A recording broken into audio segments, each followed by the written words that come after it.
اس پر پاکستان تحریک انصاف کی تمام تر ریزرویشنز کے باوجود اگر آپ کے ساتھ کوئی معاہدہ ہوتا ہے ریاست پاکستان کا تو اس کی آگے چل کر نہ صرف پاسداری کی جائے گی، لیکن ساتھ ساتھ یہ بھی کہا گیا کہ جلد از جلد ہم کوشش کریں گے کہ خود کو IMF کے چنگل سے نکالیں۔ خیر، ہوا کچھ یوں تھا کہ IMF نے پاکستان کو پہلی قسط دینے کا وعدہ کیا PDM کی حکومت کے اندر۔ ذرا غور سے سنیے گا، بور نہیں ہونا، اس تمام تر معاملے کا تعلق ہے اس معاملے کے ساتھ جو کہ عمران خان کو تازہ ترین پیغام بھجوائے جانے کی اطلاعات ہیں کہ ایک بات مان جائیں۔ خیر،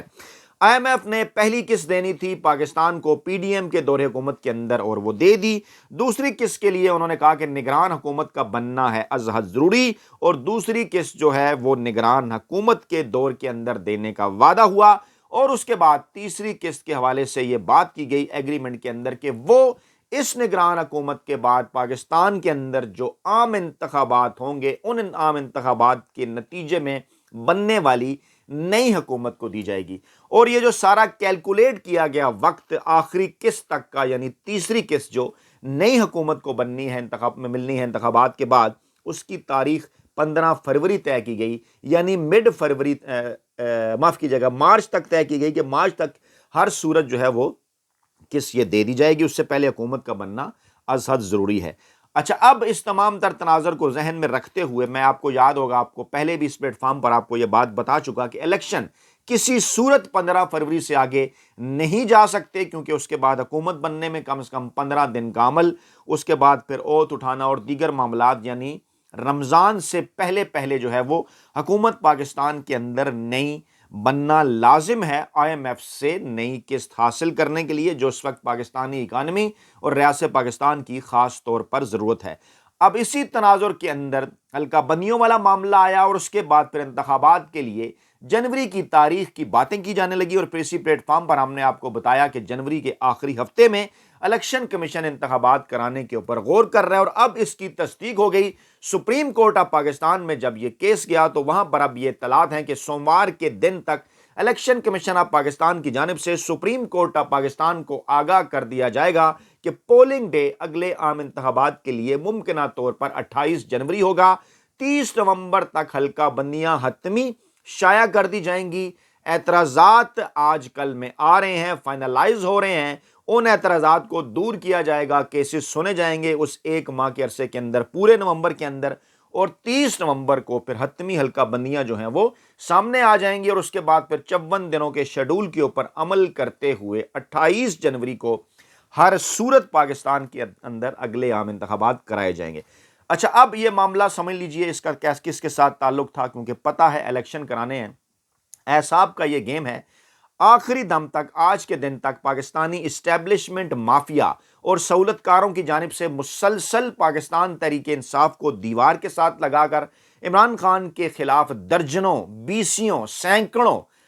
جو ہے وہ جعلی نام نہاد کیسز بنا کر ان پر دباؤ بڑھانے کی کوشش کی گئی۔ عام عوام جن میں بچے اور خواتین شامل تھے، ان کے ساتھ جس قسم کا سلوک کیا گیا، گزشتہ تقریباً 2 سال کے اندر ان کو نفسیاتی مریض بنانے کی کوشش کی گئی۔ پاکستانی عوام کو مافیا، ہینڈلرز اور سہولت کاروں کی جانب سے ڈرانے کی کوشش کی گئی، اور اس کے لیے پاکستان تحریک انصاف اور عمران خان کو جو ہے وہ قربانی کا بکرا بنایا گیا، اور خاص طور پر سائفر اور 9 مئی کے واقعات کے حوالے سے ایک مخصوص بیانیہ اس نگران حکومت نے بنایا، مافیا نے، ہینڈلرز نے، PDM نے سہولت کاروں کے خلاف بنایا، اور پاکستانی عوام کو عمران خان کے خلاف کرنے کی کوشش کی۔ اور اسی دوران عمران خان سے ملاقاتیں بھی ہوئیں،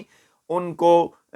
کہا جاتا رہا کہ آپ ہمارے ساتھ ڈیل کر لیں، مختلف مواقع کے اوپر مختلف مطالبات سامنے آتے رہے جو اس پلیٹ فارم پر ہم آپ کے سامنے رکھتے رہے، جس میں اہم ترین مطالبہ یہ تھا اسٹیبلشمنٹ کی جانب سے کہ Imran Khan cipher regime change operation کے حوالے سے اپنے موقف سے پیچھے ہٹ جائیں۔ عمران خان 9 مئی کے واقعات کے حوالے سے جو ان کا ایک موقف ہے اس سے پیچھے ہٹ جائیں، اور اس کے اوپر وہ معافی مانگیں، ذمہ داری قبول کریں، اور اسی طرح سے یہ کہیں کہ سائفر کا جو معاملہ ہے اس کے اوپر بھی ان سے غلطی ہوئی ہے، تو اس کے بعد پھر ان کے ساتھ ڈیل آگے بڑھائی جائے گی۔ ذرائع کا یہ دعویٰ ہے کہ عمران خان نے کہا کہ یہ تو بالکل اس طرح کی بات ہے کہ میں چند مخصوص اداروں کا نام لے کر کہوں کہ آپ ٹی وی اسکرین کے اوپر آئیں، معافی مانگیں، ہماری حکومت جو غیر آئینی اور غیر قانونی طریقے سے گرائی گی، جس کے ثبوت موجود ہیں، تو اس کے بعد پھر بات آگے بڑھے گی۔ اس طرح سے عمران خان نے جب یہ بات کی مسکراتے ہوئے، تو یہ معاملہ آگے نہیں بڑھ سکا۔ اسی دوران پاکستانی عدلیہ کے اندر بھی اہم ترین تبدیلیاں ہوئیں، نئے چیف جسٹس آف پاکستان آ گئے، اور جو لیٹسٹ ڈیولپمنٹ ابھی آپ کے سامنے آ رہی ہیں کہ اپیل کا جو حق دیا گیا، اس میں نواز شریف بھی ممکنہ طور پر فائدہ اٹھائیں گے آگے چل کر۔ نیب کیسز ایک مرتبہ پھر لگ گئے ہیں۔ فوجی عدالتوں کے معاملے کے اوپر فیصلہ تو آ گیا ہے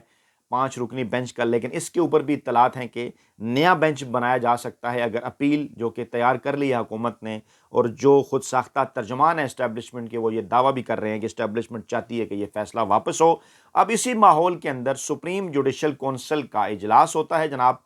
اور اس اجلاس کے اندر چیف جسٹس آف پاکستان قاضی فائز عیسیٰ صاحب اس کی سربراہی کرتے ہیں۔ 2 سینئر جج اس کے اندر شامل ہوتے ہیں، جسٹس اعجاز الاحسن اور جسٹس سردار طارق، اور اس کے بعد 2 صوبائی چیف جسٹس، 2 صوبوں کے جو چیف جسٹس ہیں، وہ اس اجلاس کے اندر جو ہے وہ بیٹھتے ہیں، پنجاب کے اور بلوچستان کے، اور وہاں پر 29 کے قریب آتی ہیں شکایات، 19 کے قریب واپس جاتی ہیں۔ اور اہم ترین معاملہ یہ ہے کہ سردار طارق صاحب کے خلاف جو درخواست آتی ہے، اس کے اوپر تو ثبوت مانگے جاتے ہیں درخواست کنندہ سے، لیکن جسٹس مظاہر اکبر نقوی جو کہ فوجی عدالتوں کے خلاف فیصلہ دینے کے معاملے پر، الیکشن پاکستان میں وقت کے اوپر کرانے کے معاملے پر، اور ابھی جو supreme court practice procedure act جس میں نواز شریف کو ریلیف دینا تھا، اس معاملے پر دوسری جانب کھڑے ہوتے ہیں، اس جانب جہاں پہ جسٹس بندیال کھڑے ہوئے تھے۔ تو ان معاملات کے اوپر فیصلے دینے والے، اور اسی طرح ماڈل ٹاؤن کے اوپر بھی انہوں نے فیصلہ دیا تھا، ان کے خلاف شو کاز نوٹس جاری ہو جاتا ہے۔ ان کو کہا جاتا ہے جناب کہ آپ کو، اور پھر خبریں لگوائی جاتی ہیں جنگ کے اندر خاص طور پہ کہ ان کو ہٹایا جا سکتا ہے، اور باقاعدہ طور پر پھر ایک ماحول پیدا کر دیا جاتا ہے، اور قاضی فائز عیسیٰ صاحب کے بعد دوسرے جج ہوتے ہیں ایسے مظاہر نقوی صاحب کے، جن کو شو کاز نوٹس ملتا ہے۔ تو سوال یہ پیدا ہوتا ہے کہ کیا قاضی فائز عیسیٰ صاحب اس وقت جو کہہ رہے تھے کہ ان کے خلاف جو کیس تھا ان کو مینیج کرنے کے لیے ہے، ان سے مرضی کے فیصلے لینے کے لیے، تو کیا قاضی صاحب اپنا وہ موقف بھول گئے، یا جو کچھ ان کے ساتھ ہوا کیا وہ یہ چاہتے ہیں بقول ان کے، اگر وہ غلط ہوا تھا تو کیا وہ چاہتے ہیں کہ ایک اور جج کے ساتھ بھی یہی ہو مرضی کے فیصلے لینے کے لیے؟ یہ ایک بہت بڑا سوال ہے۔ اب یہ ہے وہ ماحول کہ یہاں سے بھی کوششیں چل رہی ہیں عدلیہ کو بھی دکھا کر کے جناب عمران خان کے خلاف فیصلے آ سکتے ہیں۔ اسلام آباد ہائی کورٹ جو کچھ کر رہی ہے وہ بھی آپ کے سامنے ہے۔ ایک طرف تو نواز شریف کو مسلسل ریلیف دیے جا رہے ہیں، اور دوسری طرف عمران خان جن کے آئینی اور قانونی ریلیف بنتے بھی ہیں، ان کو مسلسل جو ہے وہ دیوار کے ساتھ لگایا جا رہا ہے۔ کیسز کے کئی ہفتے فیصلے نہیں آتے، محفوظ کر لیے جاتے ہیں، اور جب فیصلے آتے ہیں تو تمام کے تمام عمران خان کے خلاف ہوتے ہیں۔ اب اس ماحول میں جب میں یہ بات کرتا ہوں کہ جناب بات کرنے کی کوشش ہو رہی ہے، تو ڈیفینیٹلی آپ بالکل جائز سوال کرتے ہیں کہ جناب گراؤنڈ کے اوپر تو یہ صورتحال ہے، آپ کیا بات کر رہے ہیں؟ تو پھر میں آپ کو بار بار یہ بات کہتا ہوں کہ یہی طریقہ کار گزشتہ 75 برسوں سے استعمال ہو رہا ہے پاکستان کے اندر، کہ دباؤ بڑھا کر اپنی مرضی کا ڈیل حاصل کرنے کی کوشش، اور عمران خان اب تک انتہائی مختلف، انتہائی مضبوط اعصاب کے ثابت ہوئے زلفی بھٹو اور نورا شریف کے معاملے میں، کیونکہ ماضی میں 70 اور 90 کی دہائی کے اندر جب پاکستانی اسٹیبلشمنٹ اور پاکستان کے 2 مخصوص اداروں، میرا ذکر عدلیہ کی جانب بھی ہے، ان دونوں کو جب 70 اور 90 میں زلفی بھٹو اور نورا شریف سے ڈیل کرنا پڑا، ڈیل سے مراد ہے ان معاملات کے اوپر، تو وہاں پر پچھلے قدموں پر چلی گئی پیپلز پارٹی اور نون لیگ، لیکن اس مرتبہ معاملات ان کی سوچ سے خاصے مختلف ہیں۔ اور اب جو آخری ایک مطالبہ عمران خان سے کیا جا رہا ہے وہ یہ ہے کہ جناب اب پتہ ہے کیونکہ الیکشن کرانے ہیں، آئی ایم ایف بھی کہہ رہا ہے لیول پلینگ فیلڈ ہونی چاہیے، 2 نومبر کو وہ آ رہے ہیں، وہ پوچھیں گے بھی کب کرا رہے ہیں، کیسے کرا رہے ہیں، سیاسی جماعتیں حصہ لیں گی کہ نہیں، کیونکہ وہ اب معاہدے سے پہلے جب عمران خان سے ملتے ہیں تو بھی وہ پوچھیں گے نہیں۔ یہ ہے معاملہ اس کے اندر کہ کہاں Imran Khan P T I election میں حصہ لے رہی ہے نہیں لے رہی۔ اس سے پہلے یہ عمران خان سے ڈیل حاصل کرنا چاہتے ہیں، جلدی کے اندر ہیں۔ نواز شریف کو بھی لانے کا مقصد یہی تھا کہ دباؤ بڑھایا جائے عمران خان کے اوپر کہ دیکھیے ہم نواز شریف سے ڈیل کر رہے ہیں، آپ پہل کر لیں، آپ ڈیل کر لیں۔ اب یہ کہا گیا ہے عمران خان کو کہ آپ اپنی الیکشن کمپین کے اندر سائفر رجیم چینج آپریشن کے حوالے سے آپ کا جو بیانیہ ہے، اور اس کے ساتھ ساتھ 9 مئی کے واقعات کے حوالے سے آپ کا جو بیانیہ ہے، اس کا کسی طور ذکر اپنی الیکشن کمپین کے اندر نہ کریں۔ آگے چل کر کیا کریں گے، حکومت بنے گی تو اس کے بعد پھر دیکھیں گے۔ لیکن عمران خان کے قریبی ذرا یہ کہتے ہیں کہ اس قسم کی چیزیں پاکستان تحریک انصاف کو منوا کر ان کے خلاف دھاندلی کر کے، اور یا اس قسم کا ڈیل کا تاثر بنا کر ان کی حکومت کو آنے سے روکا جائے گا اور پھر اگلی حکومت میں ان کے خلاف مزید سختیاں ہو سکتی ہیں۔ اس لیے آج تک کی اطلاعات تک عمران خان نے اس مطالبے کو تسلیم نہیں کیا اور یہی کہا ہے کہ ان دونوں معاملات کی پاکستان کی سینئر جو جوڈیشری ہے ان سے تحقیقات کرائی جائے، اور قاضی فیض عیسیٰ صاحب کے اوپر انہوں نے ٹرسٹ کا اظہار کیا اور کہا کہ فل کورٹ بلا لیں یا اپنی مرضی کے ججز کا بینچ بنا لیں، جو بھی وہ فیصلہ کرے گا میں قبول کروں گا، لیکن وہاں پر ثبوت ہم اپنے ضرور رکھیں گے سائفر رجیم چینج اور 9 مئی کے حوالے سے۔ آپ کمنٹ ضرور کیجئے گا، اپنی رائے ضرور دیجئے گا کہ عمران خان کو اس آفر کو قبول کرنا چاہیے یا نہیں، اور اسٹیبلشمنٹ نے یہ جو ڈیل کی آفر کی ہے، ایک بات ماننے کی صرف اس کے اوپر آپ کا موقف کیا ہے، اور آپ کا موقف اس لیے بھی آنا ضروری ہے کہ ان تمام تر چیزوں کو لے کے ہم آگے بڑھیں گے، اور نئی ویڈیو بھی اسی بنیاد کے اوپر آپ کے سامنے رکھیں گے۔ اپنا بہت خیال رکھیے گا، دعاؤں میں یاد رکھیے گا۔ نئی ویڈیو کے ساتھ جلد حاضر ہوں گے۔ اللہ نے کے بعد۔